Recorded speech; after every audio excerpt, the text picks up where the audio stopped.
Hello guys, அஸ்ஸலாமு அலைக்கும். எல்லோரும் எப்படி இருக்கீங்க? டுடே ஸ்பெஷல் நம்ம என்ன பார்க்க போகிறோன்னா மில்லட் தோசை தான் பார்க்க போகிறோம். இது டேஸ்டி அண்ட் ஹெல்த்தியாக எப்படி பண்ணுறதுன்னு பார்க்கலாம். ஒரு கப் வந்துட்டு கம்பு எடுத்துக்கோங்க. நம்ம மெஷர்மெண்ட்டுக்கு எந்த கப் எடுத்துக்கிறோமோ அதிலே தான் எல்லாமே. தினையும் ஒரு கப் எடுத்துக்கோங்க. அதே அளவு தான் சோளமும் எடுத்துக்கிறோம்.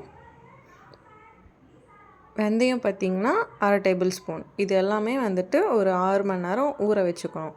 எல்லாமே ஒரே இதில் போட்டு 6 மணி நேரம் ஊற வச்சுக்கணும்.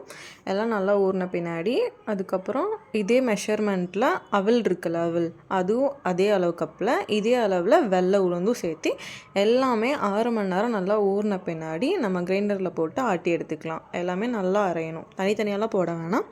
எல்லாமே ஒரே பாத்திரத்தில் போட்டு ஊற வச்சு அதை நல்லாவே அரைச்சி நம்ம எடுத்துக்கணும். இது வந்து ரொம்ப டேஸ்டி அண்ட் ஹெல்த்தியாக கிறிஸ்பியாக இருக்கும். நம்ம நார்மலாக வந்துட்டு அரிசி தோசைலாம் இருக்குல்ல, அதை விட இது நல்லா ஹெல்த்தியானது. நம்ம அரிசியை யூஸ் பண்ணாமல் இது பண்ண போகிறோம். அவல் பார்த்திங்கன்னா நான் அப்போவே ஊற வைக்கல, கொஞ்சம் நேரம் கழித்து அரைக்கும் போது ஊற வச்சு எடுத்துக்கிறேன். நல்லா அரைஞ்ச பின்னாடி நம்ம எடுத்து வச்சுக்கலாம். இது வந்துட்டு நம்ம இட்லிக்காக இருந்தால் தான் ரொம்ப நேரம் ஊற வைக்கணும். பட் வந்துட்டு ஆட்டினதுக்கு ஒரு 2 ஹார்ஸ்க்கு ஆஃப்டரே நம்ம வந்துட்டு தோசை சுட்டு எடுத்துக்கலாம். பார்த்துக்கோங்க, நல்லா கிறிஸ்பியாக இருக்கும் இந்த தோசை. நம்ம அரிசி தோசையை விட ரொம்ப ஹெல்த்தியாகவும் இருக்கும். கிட்ஸ்க்கும் ரொம்ப பிடிக்கும். நீங்கள் வந்துட்டு அந்த தோசையை விடவே இது நல்லாவே செஞ்சு கொடுக்கலாம். இப்போ இருக்க ஸ்கூல் வேறு ஓப்பன் ஆக போகுது. நம்ம வந்துட்டு இதே மாதிரி ஈஸியாக என்னென்ன பிரேக்ஃபாஸ்ட் செய்ய போகிறோன்னு சொல்லிவிட்டு நான் வரப்போகிற எல்லா வீடியோலையும் சொல்கிறேன்.